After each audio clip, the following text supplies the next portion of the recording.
Ah, okay, I know. Hi there. Um, Nice to meet you all. And yeah, well, apologies for being late. Apparently, the sun been too hot. So my name is Gregory Engels. I'm from Germany, and I do not speak Croatian. I apologize for that. I will not go and talk about me. I'm from a pirate party, and my T-shirt reads "Love instead of personality code." So I will go straight to topic, which is how 3D printing will change everything. And by everything, I mean pretty much a lot. Well, how many of you knows what that is? Please raise your hand. Who owns one? Oh yeah, okay, like two, three. Very good. So this is a 3D printer. You know what a printer is? It's like you put papers in and print text. Everybody knows that. This one is a little bit different. This print 3D structures by molding plastic, fiber, filament actually, and putting it stripe by stripe on the stuff. And the special thing about it, this printer, all white parts you see and most of the black parts you see are printed on a similar printer. So this printer actually is a replicating machine that can print itself, all non-metallic parts. This one is a piece of open source hardware. So it's completely free, it's non-patent, it's the software is free, it runs Arduino boards, as you can see above. This one called RepRap, it's a Model 2. It's been since like 3 years ago. And the first model actually arrived like 2007. This was a precedent of that. Um, the very first 3D printer that there was at all have been introduced as early as 1984. But these have been very expensive machines, very troublesome, cost about 120,000 euro if you want to get one, and been used in rapid prototyping process around the world since then. But then somebody, some bunch of guys actually, come up with the idea this should be available for all people, free to make themselves. So this machine cost not 120,000 euro, not even 100,000 euro, not even 10,000 euro, but actually you can build one yourself with spare parts and somebody that can print the rest of you for less than 500 euro. Or if you're lazy, you can go and buy a ready one, similar one. This is from Ultimaker, cost about 1,000 euro, pre-made, pre-built, assembled for you. And then you need to download from the internet stuff and you can print them out. I think this in a Benchich factory over there was a lab, the people who displayed what you can do with that stuff. We'll come back to that later. So this is what's available completely today, as well as this. This is also industrial 3D printer. It's actually a battery. This is a big machine, so as you can see, this is more like a wardrobe sized. And it is able to print faster and bigger and with multiple materials at the same time because it have multiple nozzles. This is also still very expensive, but not that expensive as you might think, or it was expensive before. So the 3D printer process can produce nearly everything. And as I said, you need some kind of a model, then you put into the printer and it will print it. The model is a wireframe model, is a some 3D object, pretty much as you know from 3D games, some kind of a house or everything else. But actually, the question is, how do you get to a 3D model?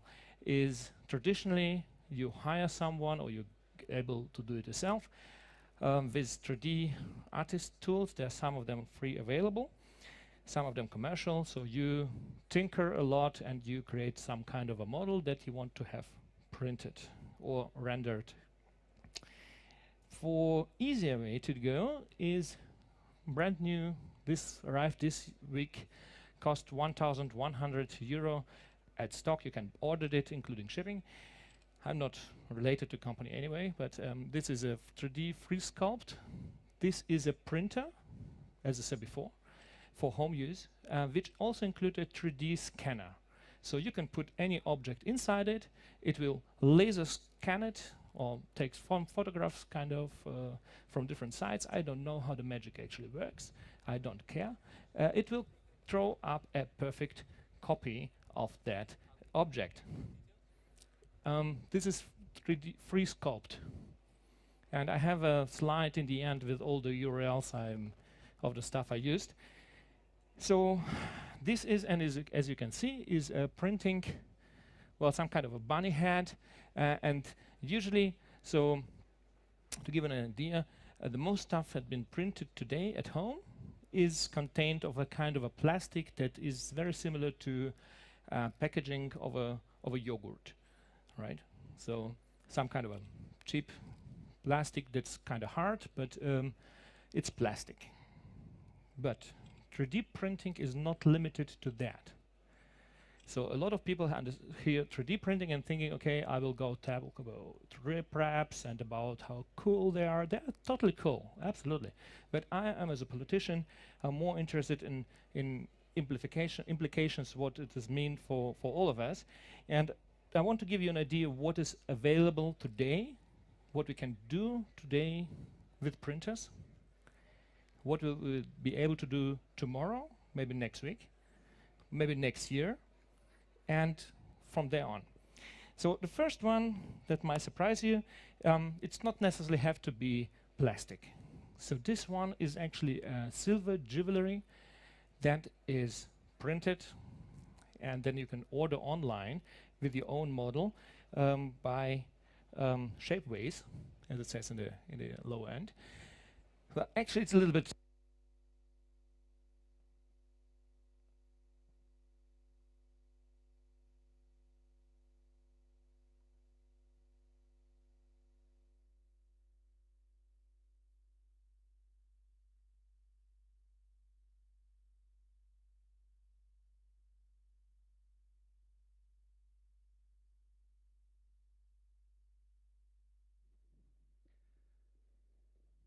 Well, this working again. Sorry. So this, by the way, not the most dangerous thing. Not most.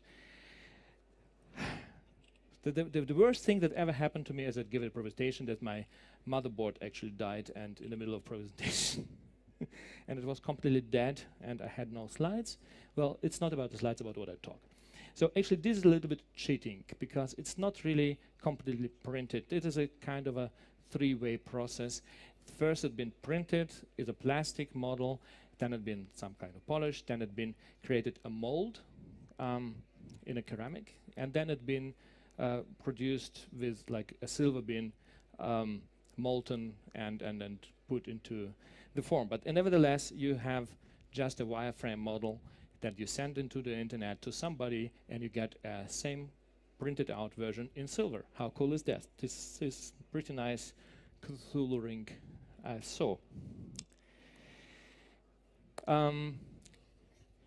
Who loves chocolate? Yay! Cool. How about printing chocolate? Would it be cool if you could like print whatever you like with chocolate? Well, you can. With that printers I just show you, you not necessarily have to do to have the nozzle that will melt plastic. It also works with chocolate. So you can have chocolate letters printed or candy. And now you see something that specific about 3D printing. This kind of free form, some kind of a spiral. It consists of sugar and it is a candy. It is pretty impossible to do any other way than to print this. It would be very, very hard to do. Well, this is printed today on a printer, pretty much the same as you saw before. All available today. This one is printed on a 3D printer. Now the girl is real, the dress is printed, and the dress is real as well. And it's pretty transparent. The photo doesn't show the details, but you can imagine, let's play your imagination. This is a German performer called Dieter von Thies, and she claimed it would be the world's first printed dress.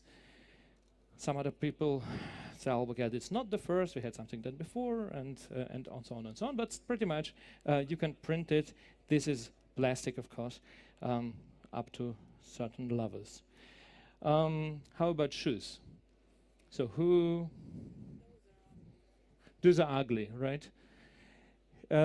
Yes, pretty much, but unique. Actually, the point about the 3D printing is that since it's all available online on a big website called Thingiverse, where you can download the wireframe model, you can tinker it, you can create something a little bit different, you can do alternations that you can upload it back. It's all like CC licensed. So you can do variations if you don't like that one.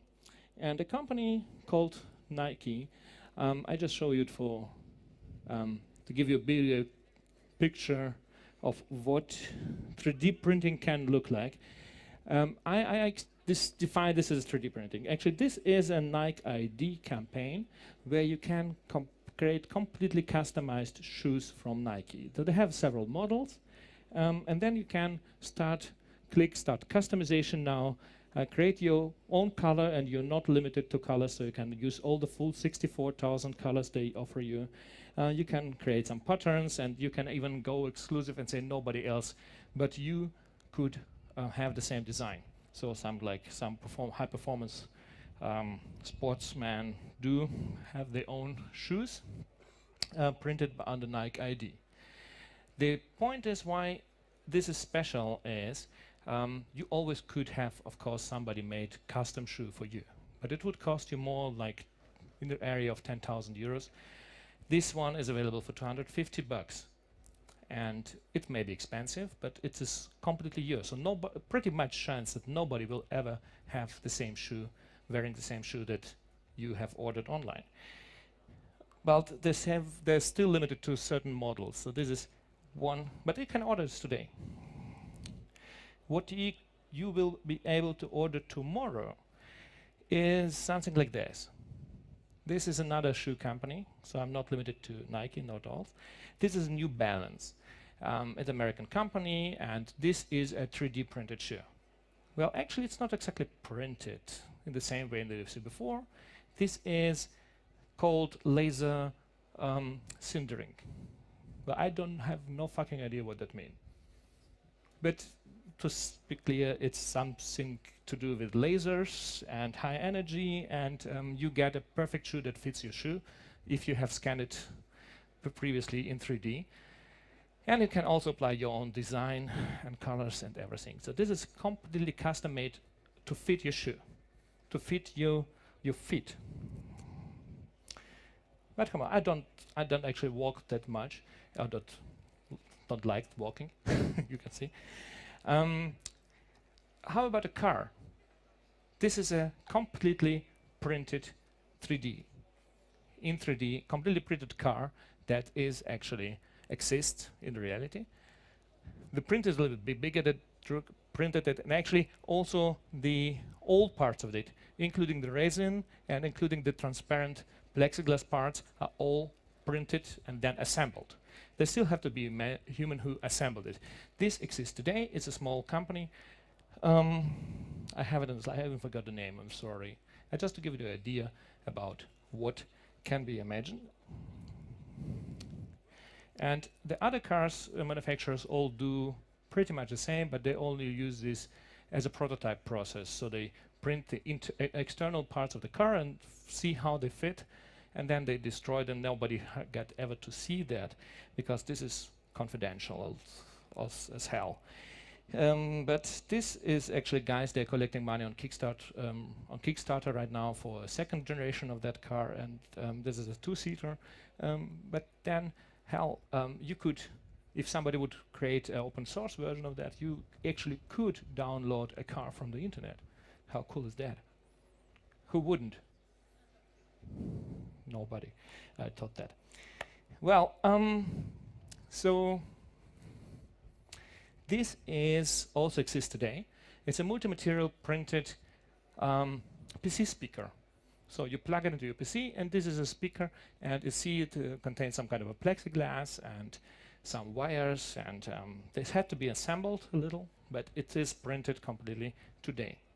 What also been printed today is, to give an application why we are talking about that, is like medical stuff, the medical protease. This actually the very first 3D printed protease that been transplanted into an 86 years old Japanese woman who is happy to have her fourth teeth and a new jaw, which is also important. But actually, from what I read, so this is success today. From what I read, what they were planning to do next is actually to print stuff directly into the bones, directly into the body. So like they would cut somebody open with some hip problem, remove some tissue, and then print the head of a bone right into it. I don't know how it will work, but this is what they talk about on the internet. This one is also very exciting as I think.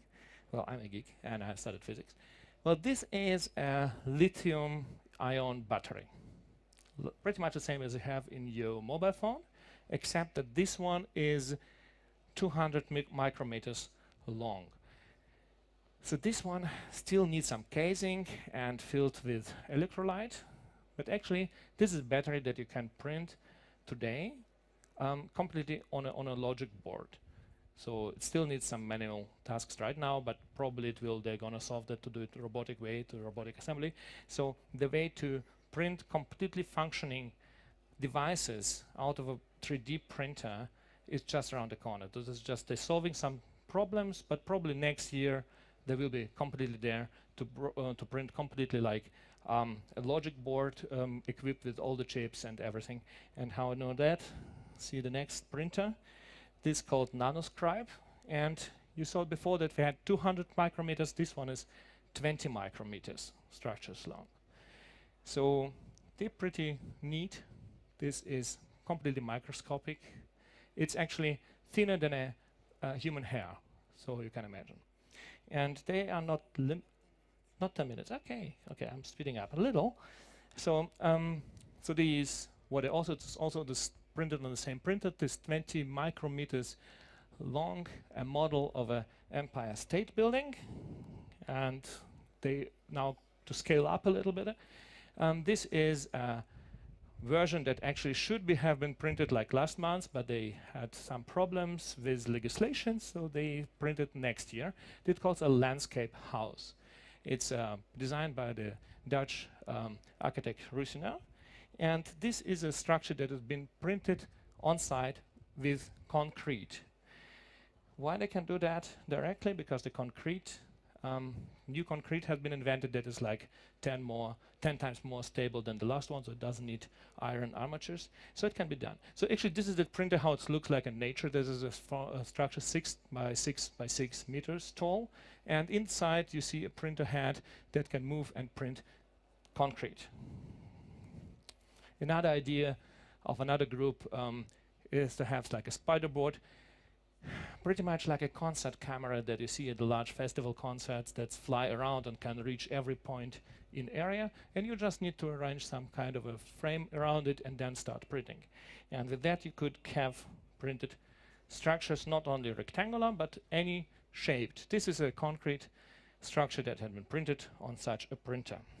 Right now there's a race going on who will ever build the first completely printed 3D printed house, sorry, out of concrete. This will happen probably next year, maybe this year.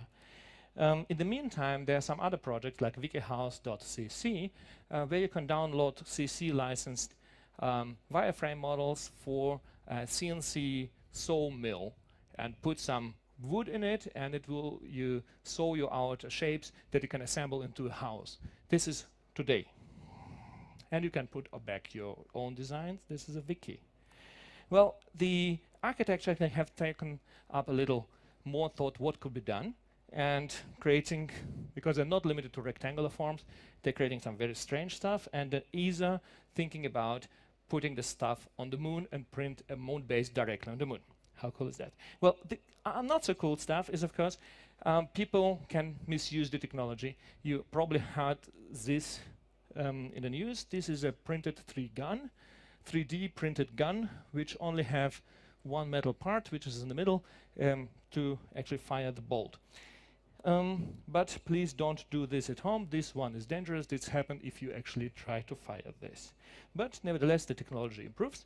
So we have stuff like automatic guns with the large capacity magazines. On the internet you can download.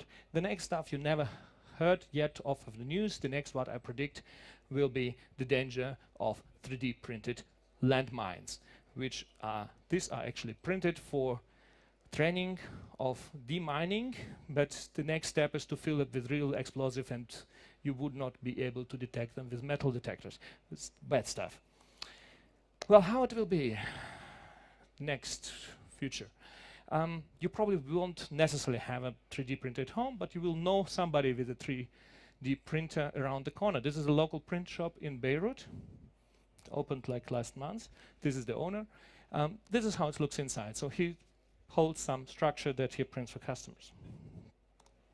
Well, the problem that we'll have, well, this is another experience I also include in the 3D printing. This is actually a baking automat in German discount shops where you can walk up and press the button and say, I want this bread, and I say, like, wait 2 minutes, I give you a freshly baked bread, because it's been pre-baked all the time and it just finished baking.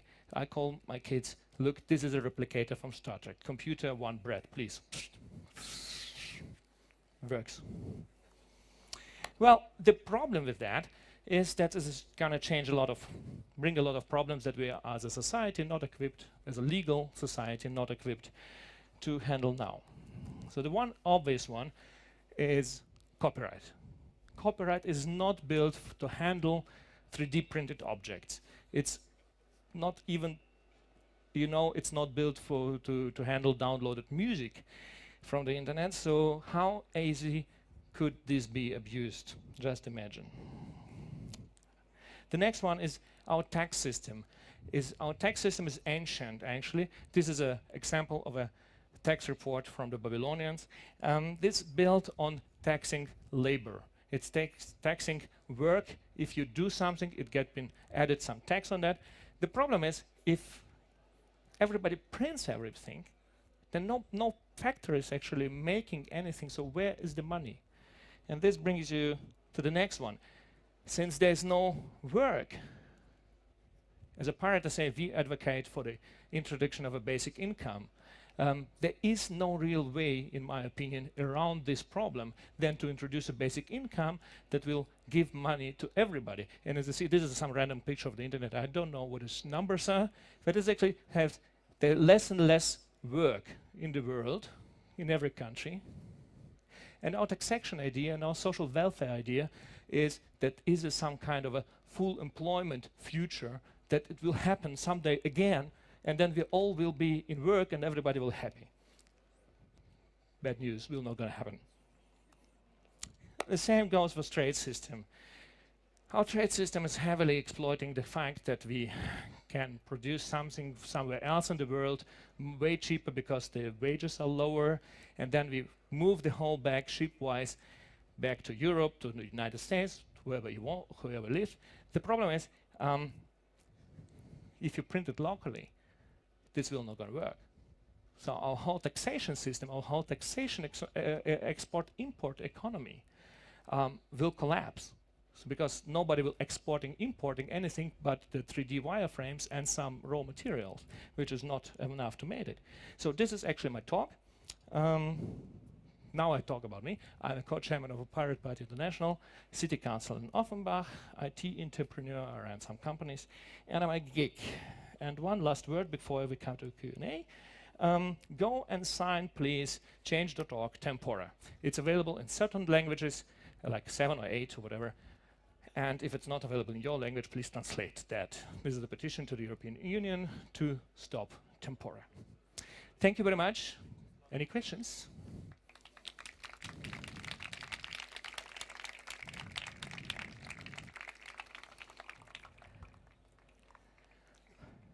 Thank you so much. Maybe just a question relating to the work. Don't you think that people will always do work because they need to channel their energies into something meaningful as furthering civilization and Sure. life itself? Okay, Sure, then but we with just, this, yeah, yeah, yeah. this is different definition of work. The Yeah, work, as it's exactly. been defined by taxes, is something you are employed and somebody pays taxes for you. So this needs to be changed. That people will always do something. It's in the nature of people. Cavemen did stuff even not being employed. Sure, as a hobby. Okay. Any other questions? Yeah, back there. Some. No, it was just a decoy. Okay, I'm actually very interested in the next talk that will come up about 3D printing and biochemistry or something. So I offer you that I will listen to that talk and then I will go to bed with whoever wants to join me after the next talk. Okay? Yeah, well. I Thank you.